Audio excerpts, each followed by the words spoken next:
and stuff. After being there, man, holy shit. I feel like people have no idea I didn't even know what the hell was going on until I went to Palestine and saw how crazy it was. But what man, is it like? Give me your thoughts on your so experience. Everyone mistakenly thinks that Hamas like controls Palestine. That's not true at all. There's three different areas that were drawn up with the original partition. It's the West Bank, which is totally under military rule by Israel, and then there's the Gaza Strip, which is like the open air prison, which they bomb the shit out of like every couple of years, and Hamas controls that area. And then there's Jerusalem, which is an international city center that both Arabs and Jews live in. But the West Bank has been occupied militarily since 1967, and it's complete martial law. There's checkpoints.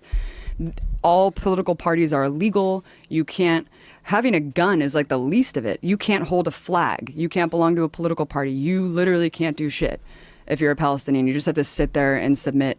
And even if you share a photo of someone who was like killed by an Israeli soldier, you go to jail, and you go to jail for the amount of like months that, what? Yeah, based on the shares and likes of the photo, they'll penalize you more and put you in prison for longer and longer. I mean, I'll just tell you one story. If you put a photo on social media, like you of put someone someone on who Facebook, died, and they'll be like, you're sharing a martyr and inciting people to like commit suicide, like on behalf of Palestinians, you go to jail, and they put them in jail. There's 99.7% conviction rate. Kids are tortured. Kids are in prison. It is absolutely insane. We went to the first day that we were there.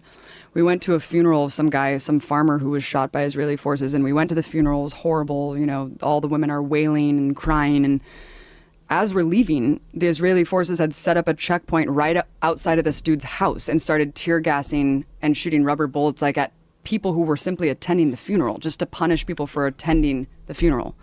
We went to another girl's house named Aya, who got shot in the vagina for peacefully protesting at some protest, and they shot 200 people that day. One guy next to her died. Another guy was paralyzed.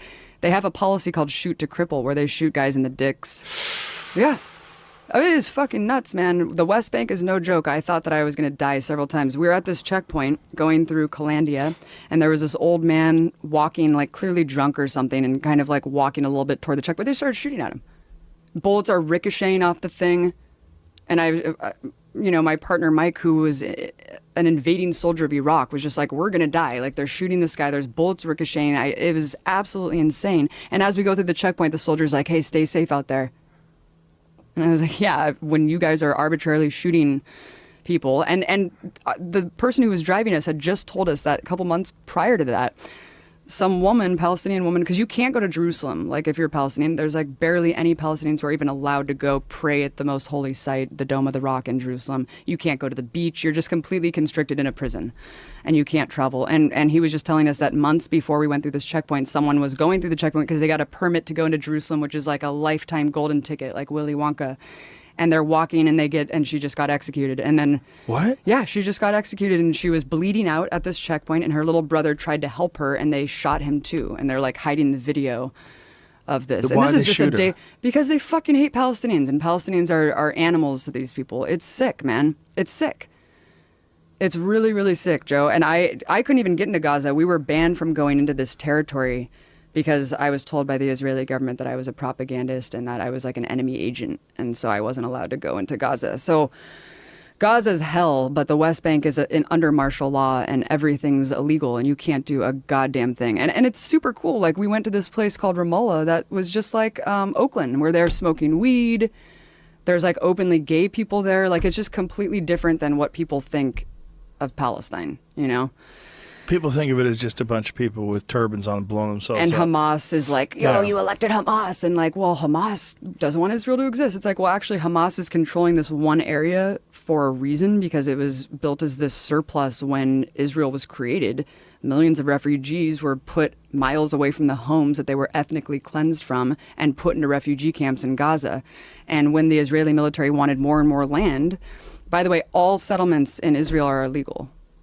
All of them are illegal in the West Bank, but they just keep creating more and more and more. And we would go to these villages of just Arab people living in these villages, and the settlers will come. You have to be a fanatical fucking asshole to move from California to an Arab village in Palestine and set up a goddamn tractor trailer and just live on top of their home. And they can have giant machine guns. They can firebomb you. They can shoot you. They can beat you up.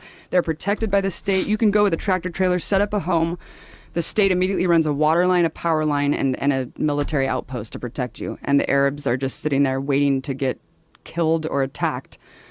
It's absolutely insane. And the way home demolitions work are insane too, because like they either deliver a piece of paper with a rock over it, and they're like, here, if you find it, good for you, and if you don't, then you're screwed.